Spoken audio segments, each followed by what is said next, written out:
There's not a single time somebody has said something like that about Mahomes and it's gone well. Never. Anybody out there in the comments watching, listening, point to me the one time anybody talked crap about Mahomes before a Chiefs game and they walked away from it going, yeah, that was smart. That was good. That worked out well for me. Thanks for listening to KC Sports Network, proudly presented by Emprise Bank. If you're thinking about starting a business or know someone who is, check out Emprise Bank's SBA loans. It's always good to know your options, and they can be your partner in possible.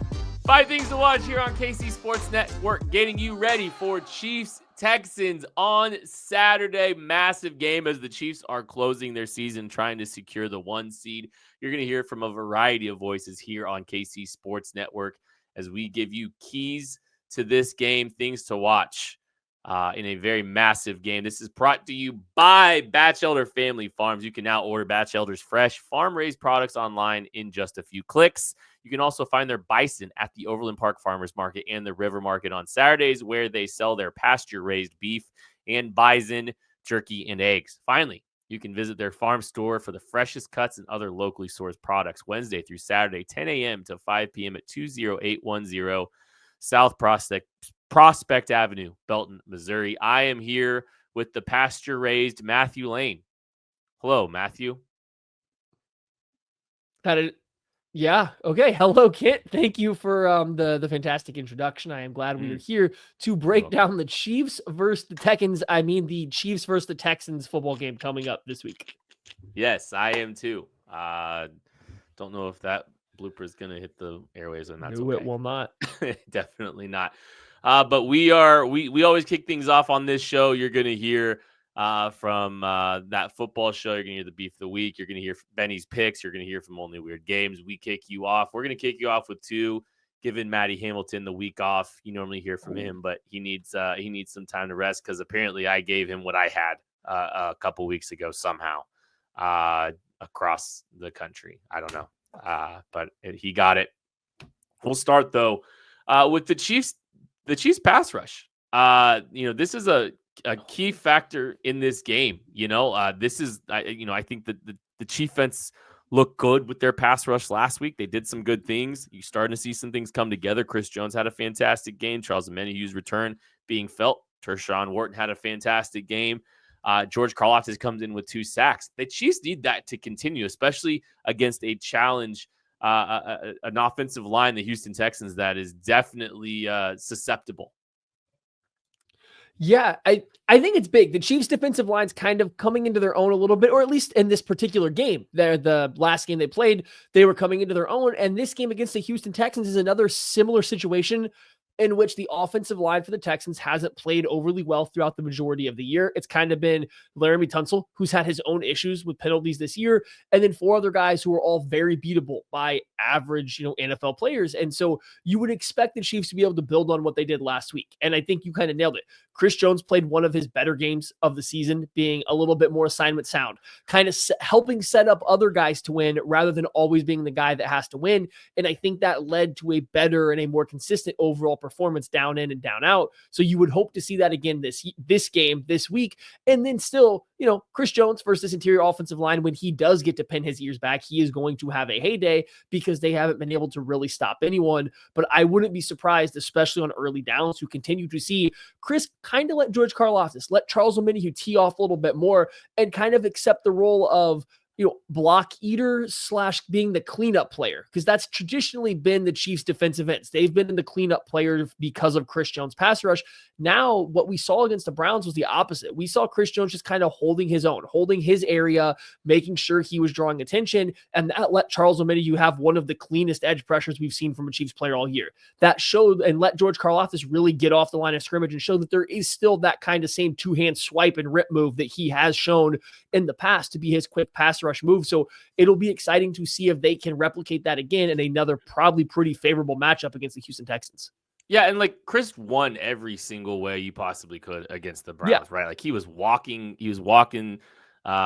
guards into the quarterback. He was, blowing past a guard with a nice swim move, but then sitting in the gap rather than just running all the way up the field. Like, he was so controlled and contained, and that just made the entirety of that pass rush so much better and so much more potent. That was the best version I think we've seen all year of this group. And he just needs to continue to do that. And like, I think that was a lot more in line with what we saw last year and what we've seen in the best moments of Chris Jones over the last couple years, especially in the playoff stretches. Like, he's just played really well, really assignment sound, but like in assignment sounds has such a negative connotation, but it's still him being that disruptive force. But then, maybe just being a lot more controlled to the quarterback after he's kind of been able to beat a pass protector initially. And that's what's been so impactful. And that was what was so impactful in that game. He wasn't taking himself out of plays. He was, relying on the rest of that unit to really do some good work for him. And look, I think the interior of that offensive line is susceptible in Houston. They lesser pass rushers have given them problems along the interior, and Chris Jones is going to be the best interior pass rusher that they've played because he's the best interior pass rusher in football. So I think he presents a lot of unique problems for the Houston Texans, and if he continues to do what he did last week, I think this team can really have a successful day, rushing the passer. Yeah, and when you're talking about the Chiefs pass rush, right? Like, you always got to consider the blitz as well. So we're talking about Chris Jones playing better, Charles Omenihu giving them something off the edge, Karloff coming off his better game. You can't forget Tershawn Wharton, who's also flashed. And then it's Steve Spagnuolo, right? Like, there's going to be the Texans live in 3rd and longs. Like, that's been what their MO has been all year. That's where Spags really tees off. So now you really activate. Not only do you have the entire pass protection worrying about handling Chris Jones. Oh, now we got to worry about these defensive ends. And here's this Wharton guy. And then also here's 3 different players that could come on a blitz on any given play. Maybe it's none. Maybe it's all. You don't know. So it really does seem like a really good game to bounce off of what was the performance against the Browns, where the pressure just comes from all these different angles, from all these different players. And ultimately that does lead to Chris Jones having a better or more impactful game, just even individually. But then when you look at the entire team success, it allows everybody else to build on it. So it's still a lot on Chris Jones' shoulders, but I do think this is a pretty good matchup to showcase all of the individuals and then also Spag's scheme with the blitzing and everything like that. Yeah, I think it was championship football that Chris Jones played that last week, and I just hope we get that again because that was such a impactful. That was the most impactful defensive performance I think we've seen the entire season. Anybody on that entire Chief fence. We are anticipating the return of Hollywood Brown for this game against the Houston Texans, coming back from the what did I call it? What did I call it at the beginning of the year? I forget. Sternoclavicular. I don't remember what I called it. Whatever it was wrong. I remember that. But back from the collarbone injury, and it looks like we are going to be seeing him in our first game action, first look at Hollywood Brown in the regular season. Maddie, what kind of impact do you think that he could have in this game? Yeah, so we are operating under the idea that he's gonna play. He's had two back-to-back full participants in practice. I will say, upper body injury. Chiefs probably aren't tackling this time of year. Maybe he was just a full participant. Probably they aren't because that right. But I think he's going to play in this game. I think we all think he's going to play. Timeline all makes sense. So if Hollywood Brown can go, I mean, I think he gives them a lot. Right? I guess you got to start down the list, right? He gives them another vertical threat opposite of Xavier Worthy. So Xavier Worthy doesn't have to take over 50% of all of the deep targets. He gives them a guy that probably can win a little bit quicker than the aging DeAndre Hopkins and Juju Smith-Schuster and Travis Kelce. It's a guy that just gets open a little bit faster and plays, which we've seen be an issue when the Chiefs face a blitz or a quick pressure. And finally, like, he specializes, or at least he always has been best at getting open in the intermediate areas. So I think you just kind of add all these things together. He does kind of fill a lot of the voids that the Chiefs offense doesn't have this year. He's not going to be the same yak type of player that Rashee Rice is. And like, they still will miss that, but he does provide a lot. He's going to help, provide a stretch on 2 planes of the field rather than it just being Worthy. And then the space that is created, he can take advantage of better and quicker than other guys. So I really think his impact, whether individually or by proxy to a lot of these other players, is going to open up space. He's going to win on his own. But like, I think this is a big step for this Chiefs offense heading into the playoffs. Oh, I think it's massive. And like, I think, you talked about on the lab, like, this is probably maybe a little bit of the reason that they want Patrick Mahomes playing in this game too, or Patrick Mahomes wants to be in this game, because you're getting, those opportunities to get those reps with Hollywood Brown, which are crucial. You don't have a ton of time. You're about a month out from the divisional rounds. And if everything goes as the Chiefs are planning, they won't have to play until the divisional round. So you've only got a few weeks here to really get things going for this team offensively and get that chemistry going with a Hollywood Brown. And same can be said whenever DJ Humphries gets back, if they do get him back here in the next week or two. So I think it'd be fun. They should just, I think first play they go, I don't know if it's max protect, but maybe keep a tight end in, go a little play action. You got the hobbled Mahomes, but you got fresh legs Hollywood Brown. Maybe just a little play action, deep shot, let him run past that Texans secondary just with those fresh legs. Just let him just get a vertical shot right off the bat. Maybe a little double post action with him and Worthy. You have Worthy run the flatter post. You have Hollywood run the deep post. Go the other way. What do you mean go the other way? But put the faster guy on the deep post. I was just saying, put the faster guy in the deep post, have Hollywood come across. I think if you were to do that, Hollywood is more likely to find the open space coming across the field just because that's his, as the under guy, but that's kind of been his thing, right? He's really good at that. I think this is something that if you go back and watch Hollywood Brown throughout his time with the Ravens or the Cardinals, he's actually really good working on these like deep crossing routes. He's not so much a vertical go ball kind of deep threat wide receiver. He can do it, but that's not where his specialty as a vertical receiver lies. It's been more on crossers, on posts and stuff like that. And so I just think dropping him in, and he's not going to be the same type of player, but like we all kind of pinned Worthy is getting some of these Tyreek Hill or McCole Hardman type routes where you're crossing the field, you're running these posts that turn into overs, and we've seen them connect on some, but not as many as you would hope. I really do think that like the feel for for zone coverage or for man or where to run to space vertically or across the field is something that Hollywood Brown probably gets a little bit better at this point. So I really like him on stuff that's working, vertically, but also across the field.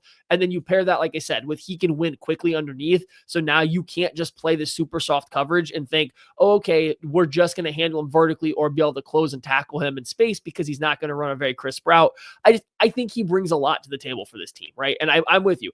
The Chiefs have done a lot of hard play action lately, trying to press the field vertically. Now, instead of just having Worthy stretching it on one side or across the middle, you can stretch it on two different areas. So you can stretch it outside and across the middle. You can put both guys across the middle or on either side.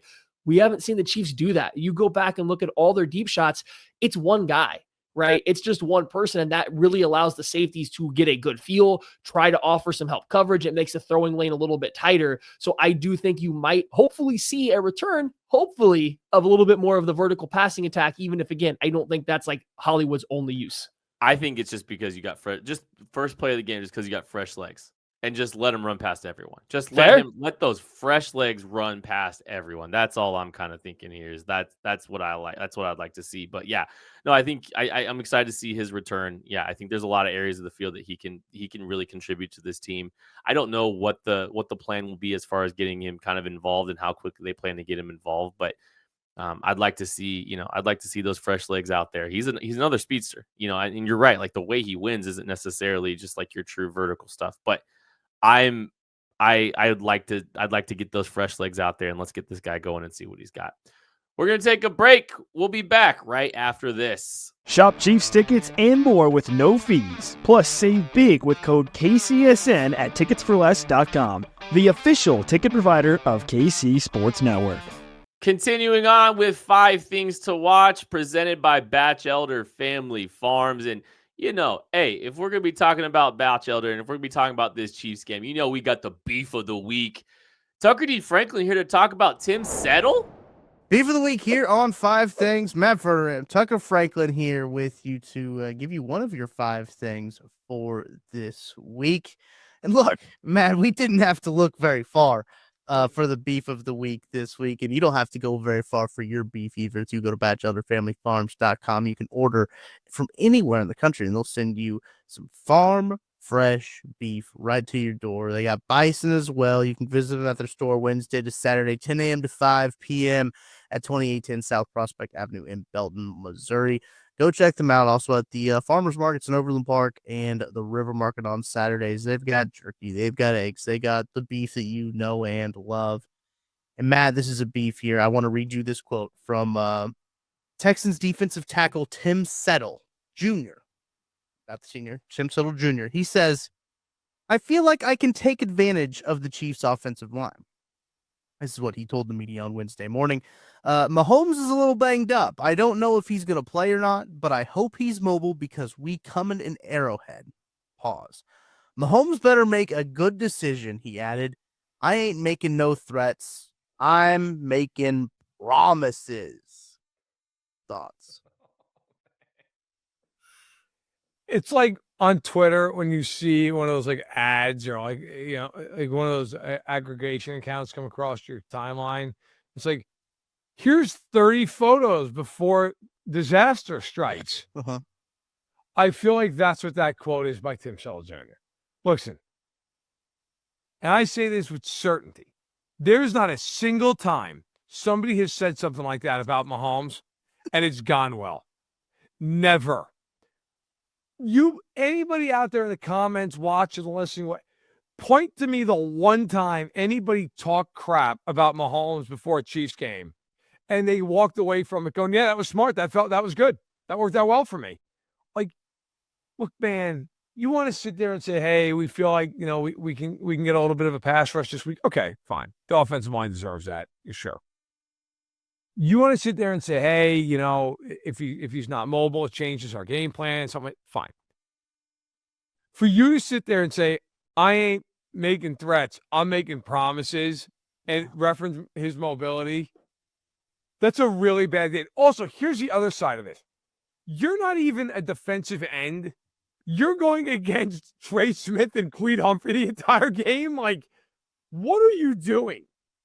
Are you serious with this? Like, he's having a nice year. That's all fine.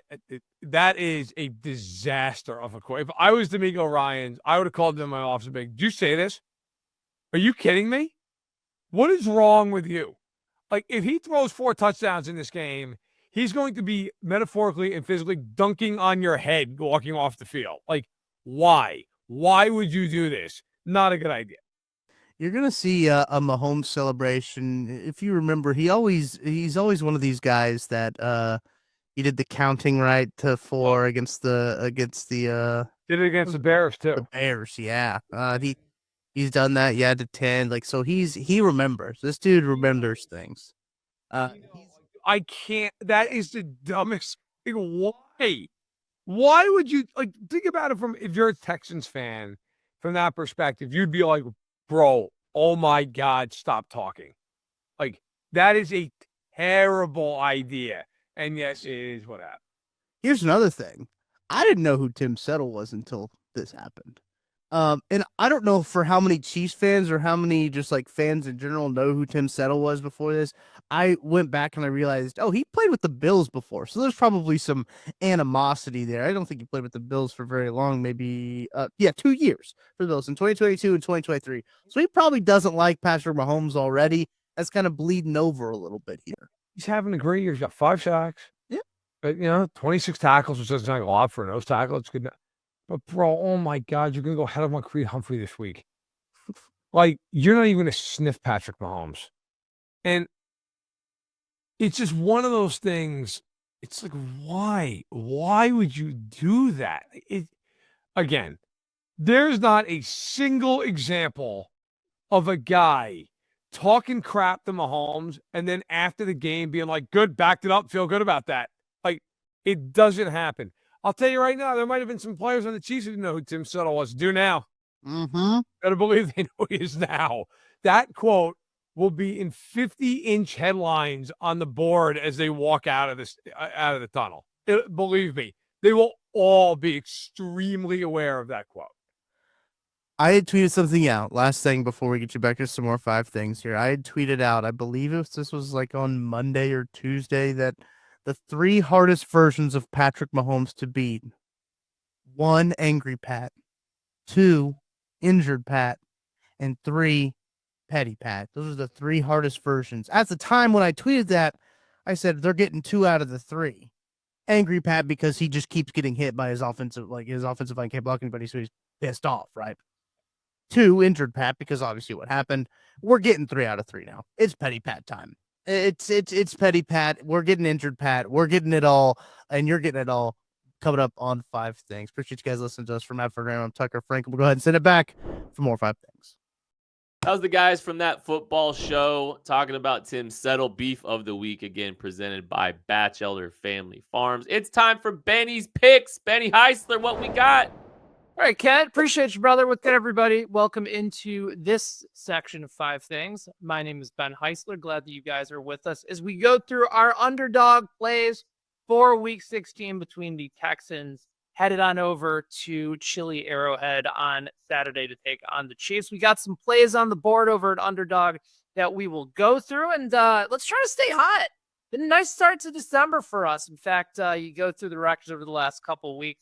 2-0-1 last week, if not for Dustin Hopkins being that late scratch for Cleveland. I have a pretty good feeling that we would have had a 3-0 day given Cleveland's inability to do anything with moving the football. But again, strong start for 1-1 to go through our last 2 weeks. But that's not what you came here for. You're focused on the present being either the now or what might likely be under your tree or mantle or wherever you're celebrating your holidays this year. So let's get right to it. Don't forget, if you have not checked out all the fun over at Underdog, make sure you guys do so. There are still plenty of time.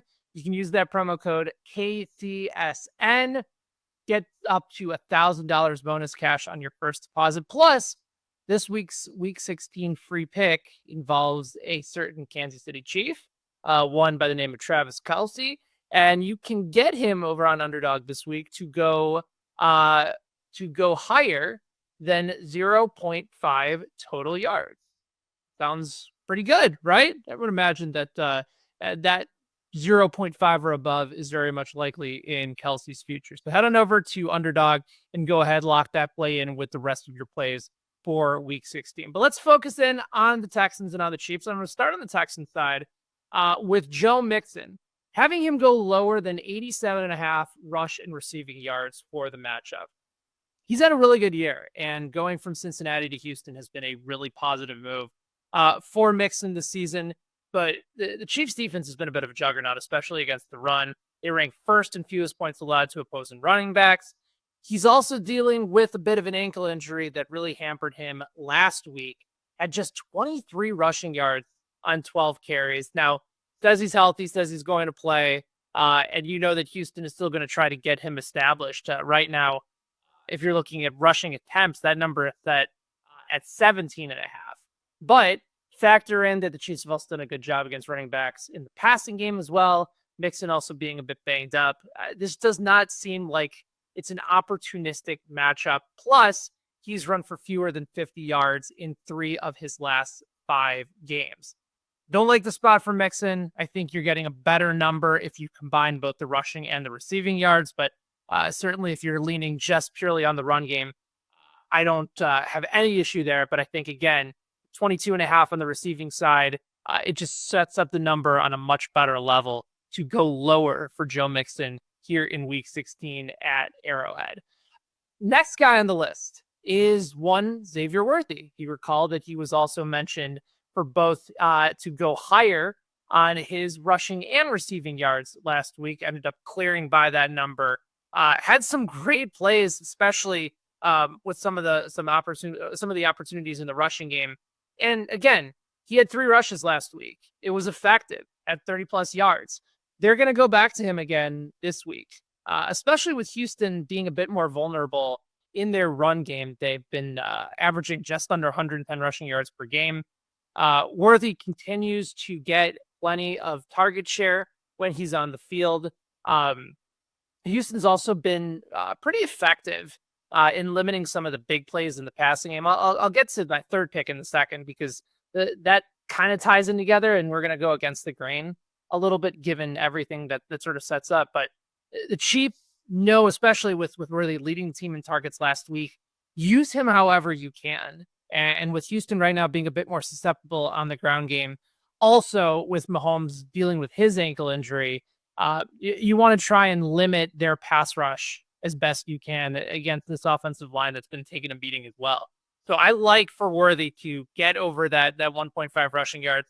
You can play with that number a little bit if you want to over on underdog, but I think just one run and he clears it more than likely. So go ahead and take that play for play number 2. And then finally, everything about this play almost feels like you want to go the opposite way. But I'm walking down narrative street with Patrick Mahomes. I'm taking him to go higher than 224.5 passing yards. I hate to tell you to get familiar with somebody by the name of Tim Settle Jr. And I am putting a little bit of respect on his name by adding that junior, because Tim Settle Sr. probably not proud of his son right now. Maybe that's a hypothesis. Maybe that's a guess. Maybe he's always proud of his son. But dude, you can't be somebody that nobody's ever heard of. And I know that Tucker and Verderam talked about this a little bit earlier, but when you go in and say, I hope he's mobile enough because we're coming in Arrowhead, I am making no threats, I'm making promises. Like, we've all seen the edited GIF or GIF, I still don't know how to pronounce it, of Mahomes as Dwight Schrute. You're right, taking the notes, right? We know the man keeps receipts, and he's going to talk some smack afterwards when he goes way over his number and the Chiefs end up getting that dub on Saturday. Because, listen, if you're Will Anderson, if you're one of the Daniil Hunter, one of the top guys on the line, like, if you're trying to get the troops ready and motivate the guys, fine. You can't be Tim Settle Jr. trying to go ahead and just move the needle here.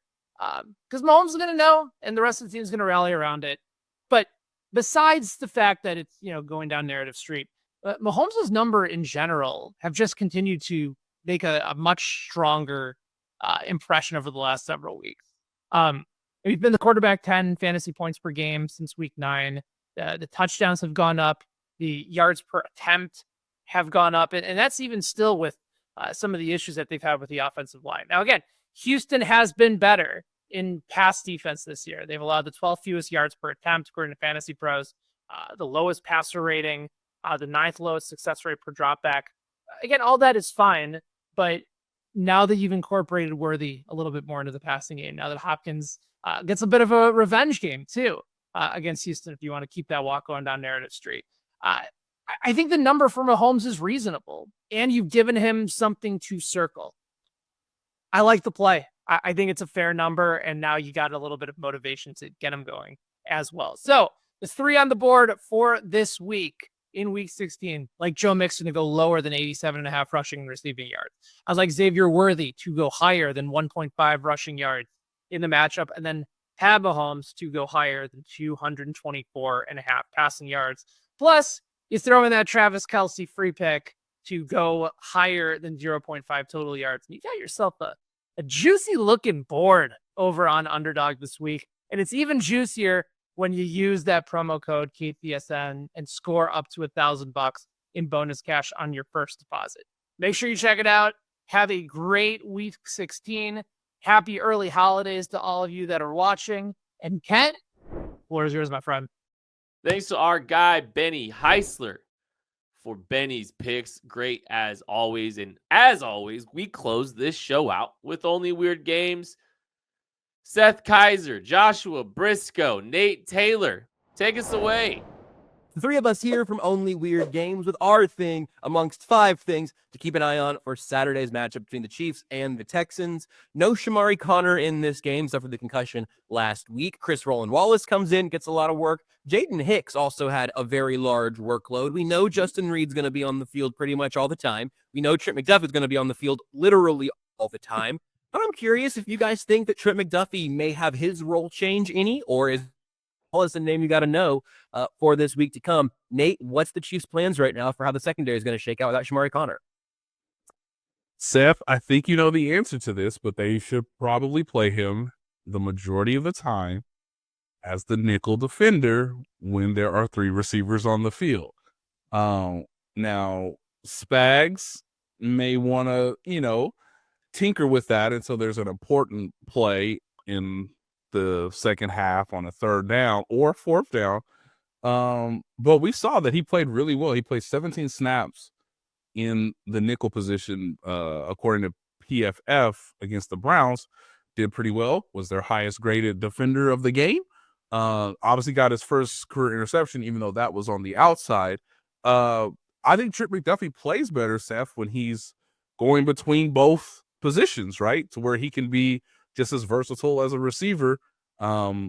Because Texans got a lot of good receivers. So Trent McDuffie should be just as much of a sort of versatile playing towards the matchups and the situations than we have seen perhaps really since, L'Jarius Sneed was traded.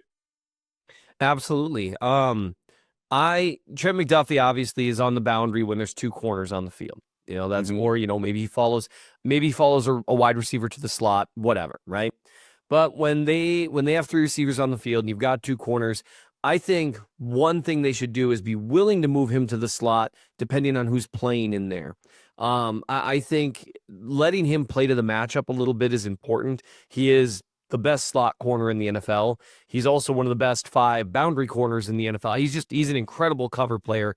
So I think moving him around, it does force the quarterback to account for one more thing. And with some of the stuff CJ Stroud has struggled with in his second year, and I don't know if this offensive coordinator has done him a ton of favors in providing easy answers, but in terms of finding the answers to various simulated pressures and blitzes and that sort of thing, disguised coverages, well, by being unpredictable, you help with that. And he can be kind of that rover guy that can move all over the field. They've had a little less variability with that this year because they've been a little bit concerned about, and if we're playing, they don't have a tell if they're playing man or zone. And with some of the issues they've had with a few of their corners, that has been a tell. So I'd love to see them do that. It's just about, do you got another guy on the boundary you trust? We know we're not seeing Steven Nelson this week, and maybe ever, depending on if Steve Spagnuolo has his way. I don't know if Steve kind of has this thing about players you traded for. It's like, you're implying I needed that guy or something. I don't know. But I think their best option down the stretch would be in those situations if Nelson is remotely where he was at last year, which was a pretty decent boundary corner. You have him there, Williams there, and McDuffie there. Without him, it's just going to depend on who's lined up outside. I like the way Chris Roland Wallace moves. Najee Johnson has gotten a lot of hate. And some of it, he's just struggled at times in man coverage, but he knows where to go in zone most of the time. And so it just depends on what you're looking to do. But I would love to see Trent lined up there more. I want to see them have more variability on the back end. Who do you want to be your outside corners, Josh? I was going to ask you this exact question, Nate, because I know what I want. The Chiefs want. And you might know what the Chiefs want, which is exactly what I was going for. We alluded to this a little bit on Weird Games. You mentioned that you think Steven Nelson's in that best 11. I'm also worried that Spags is not going to check his cupboard to see who else Brad Beach delivered, as has happened with the pass rush. So, first, Who is Pat Surtain? he might play senior because his IQ would be so high. He has so much experience. When you look ahead to the first playoff game the Chiefs play, hopefully it's in the divisional round. We'll see how all this goes. Yes. Who are the top 3 cornerbacks, or let me say the top 3 coverage players, since Connor is kind of a flex guy there in that way. What do you think that the top 3 guys are going to be? And do you think it will be a 3, or do you think it's going to be what it was in Cleveland, which was 5 or 6 guys kind of getting into that? Yeah, you don't want to have to rely on 5 guys in a must-win game, season on the line. Hell, a three-peat on the line. What you want is for Steven Nelson to play maybe week 18, get a lot of good reps in, play up to his potential. Hopefully by then he would know much of the playbook. And that he would be your third guy. I do think, based on experience and the overall length of Joshua Williams, I would prefer him over Najee Johnson, especially when you want to blitz and you want to rely on some man coverage behind it. And, of course, Trent McDuffie, who is the Chiefs' Iron Man. He is yet to take a defensive snap off the entire season. It's one of the wildest stats we've been keeping track of, so thank you, Josh. But I'm not sure you can play Najee Johnson in a gotta-have-it game, which means it's got to be Steven Nelson as your third cover corner. next to Joshua Williams and Trent McDuffie. There you go. Nate's giving you the answers. We'll see what way Spags chops and screws that come playoff time. We got a little bit of runway still until those playoffs do actually arrive. I hope some players are able to use that runway to get up to speed. Not you, Joshua Uche. You're not allowed for some reason.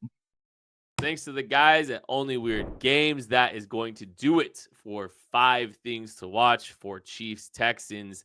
Cannot wait to see how this game goes. This Saturday game, a really tough stretch and also a really crucial stretch for the Kansas City Chiefs.